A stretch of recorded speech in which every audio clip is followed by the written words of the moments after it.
to get what you want. How to position yourself ahead of the crowd.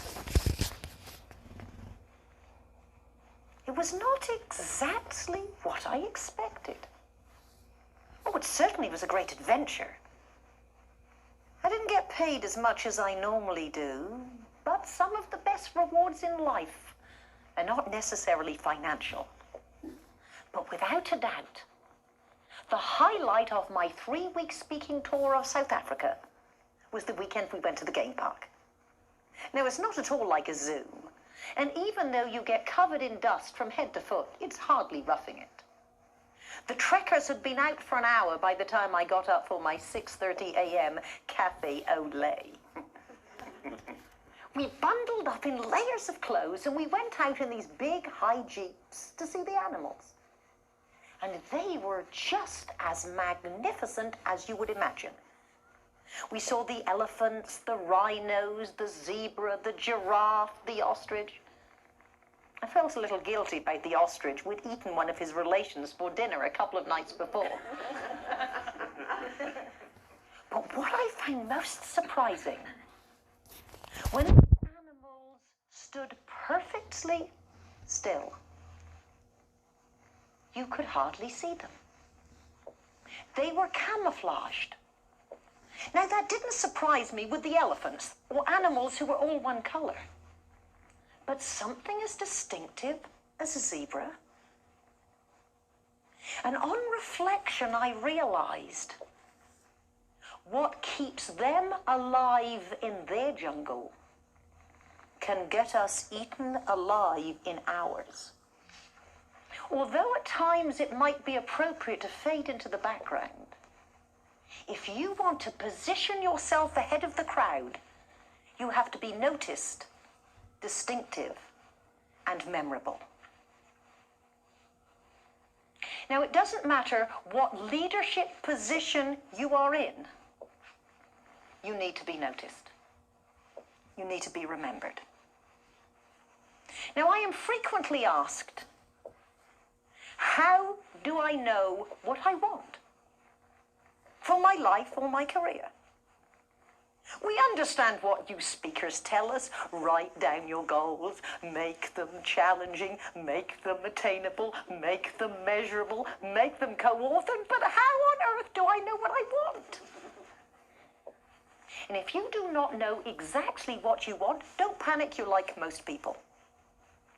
What I encourage people to do, if they want to get what they want, what I encourage people to do if they want to position themselves ahead of the crowd, is think about everything they don't want and work backwards. If you looked exactly the way you do right now in 1 year's time, would that thrill you? Would you throw a party, invite your friends around to see how good you look? If not, what are you going to do? There are people that can help you improve every part of your appearance. If you felt the same way you do right now in 12 months, is that thrilling? If not, what are you going to do? There is so much about lifestyle choices that can make us feel better. If you had the same quality relationships in 1 year as you do now, is that great? If not, what communication skills are you going to have to use or learn? Or where are you going to meet more supportive people? If your career took the same natural progression as it is now, would you be where you want to be in 1 year? If not, what do you have to learn? Who do you have to get on your side? Who do you have to communicate with? Now, if you want to get what you want in your life, if you want to position yourself ahead of the crowd, think big, start small. You have to understand the difference between a goal and a fantasy. A goal is something you know what tiny steps you can take every day to get closer to it. A fantasy is something you just sit in a bubble bath and dream about. This is very profound. You are going to want to write this down. to get what you want in your life, to position yourself ahead of the crowd, two things. Get started, never stop. See, people get so excited, but everything, the energy peters out. Get started, don't stop. Now, a lot of people have so many different options, they don't know where to start. My friend Wendy gave me advice early in my career that has made it very easy for me to make decisions. Early on, I had two choices. Do I work for this company or that company? I said, Wendy, I want to make the right decision. She said, Patricia, the energy and enthusiasm you put into everything, you'll make either successful. Now that gave insight, but it also took a lot of pressure off. You can change your direction, but you have to get started. Now, to position yourself ahead of the crowd, you have to look the part of the person you want to be. To get what you want in life, you have to look the part of someone getting what you want. I obviously am not going to give you a Dress for Success seminar, but you know, image consultants for years have told us to dress for the job we want, not the one we have. The first time I worked with an image consultant to get my business wardrobe together, I turned up at an NSA convention. I was walking up on stage to get an award, and an association exec didn't. But you get there a lot faster when people who pay you and take you there think you're already doing it. And part of looking is not only how you dress, but successful people exude energy. When people say to you, how are you? Don't say, all right. When people say to me, how are you? I usually say, I feel so good. Never felt so good in all my life. I say, I feel so good you wouldn't believe it. People respond to you the way you put out.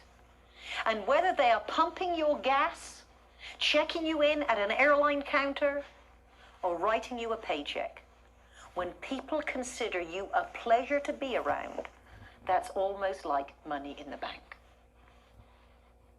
To position yourself ahead of the crowd, you have to speak the part. Now, you're probably thinking, well, Patricia, it's all right for you to say you are a public speaker. Outside of the privacy of our own home, all speaking is public speaking. There is no such thing as private speaking. Now, when I stand on stage, I get paid.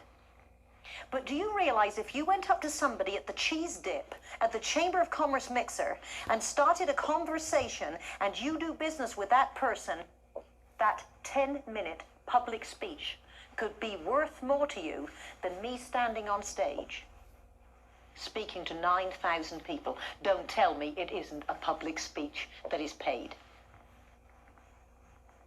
In a company, if you get into the elevator and suddenly see the chairman of the board, you have 30 seconds to give a speech that can help your long-term career. Now, most people say, when I get in the elevator, if I meet the chairman of the board, I don't know what to say. Isn't it better to have something to say and never meet him or her than meet him or her and not think of anything to say? Profound stuff. But imagine if you get in the elevator, you suddenly see the chairman of the board, you go say, well, hello, Mr. Smith. I'm Patricia Fripp. I met you at the company party. I'm in the meeting planning department. Did you know we saved the company $250,000 last quarter? Oh, here's my floor. That is a public speech that can help your long-term career. You think big, you start small. See, in getting what you want in life, in positioning yourself ahead of the crowd, it's the tiny, everyday activity that gets you closer. That's all part of the goal. Get started. Don't stop. Now, when we speak, you have to learn to handle the details, but report on the deals. I had a secretary, Maggie, very sweet, nice, wonderful young lady, dedicated, but she drove me crazy. We would do a mailing. I said, Maggie, was that successful? Oh, very. How many did we sell? A lot. I said, Maggie, bottom line, how many pieces did we mail? What was the cost? What was the return? What is your recommendation?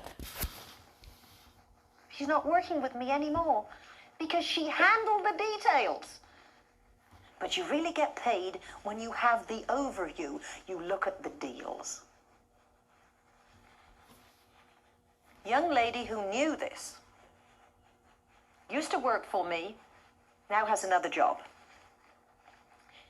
She is the executive director of an association that's going through a tough time. She literally has to justify her existence. I said, Becky, do you send reports to your board of directors? She said, yes. I said, let me see one. She said, sent 20 faxes. I said, remember what I taught you?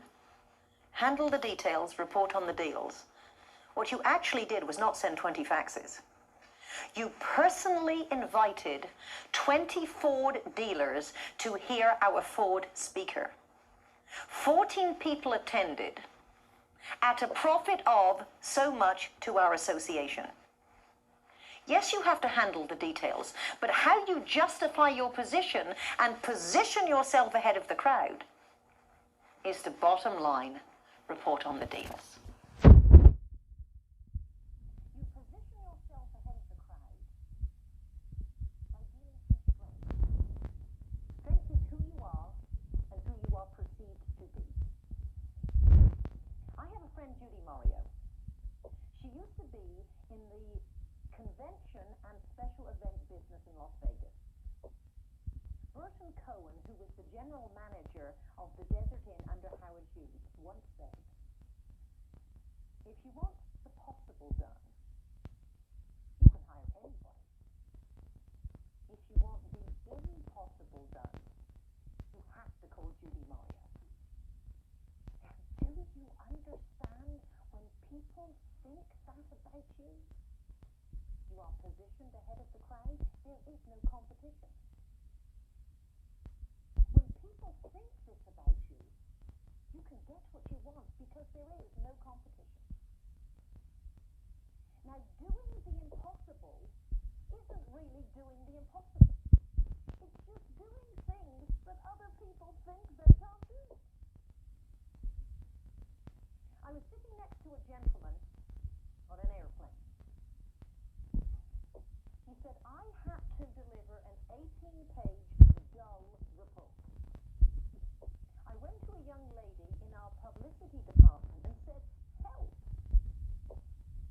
She took the 18 pages. She added graphs, cartoons, diagrams, and made this a really fun, interesting to listen to report. The president of the company was so impressed. Not only has she received worldwide recognition from doing the impossible, making an 18-page report interesting, everybody who has to present any type of presentation that's important has to run it by her before they present it, whether it's internal or external. You see, you position yourself ahead of the crowd by being noticed. Now, you have to do things to be noticed where there sometimes appears to be no payback. You see, what you are and how you're perceived to be is your values and your ethics and your everyday habits. The same gentleman on the plane told me I completed my project with the company. And I fortunately was in a pretty good position. I could take my time getting my next assignment. I went to a woman in Atlanta who helps people position themselves and package themselves so they can get their next job. And I wanted to go into another industry. I had no experience, so I really needed her help. We worked together for 4 months. The first time around, I was their second choice. Didn't get the job. That first person didn't work out, so they called me. I love my job. This position is fabulous. And I was surprised because the woman didn't send me a bill. And when I telephoned and asked about it, she said, "You don't remember who I am, do you?" She said, 9 years ago, my husband lost his job. He'd worked for that company for 15 years, and he was so depressed he was almost suicidal. You interviewed him for a job. You didn't have one. But you took the time to call somebody else and set up an interview and follow up to make sure he got it. He's worked there for 9 years and he's very happy. This one's on me. See, when you do things with no payback, there's always a payback. My friend Carol Kelby sold well over an average of $1 million a month in the real estate industry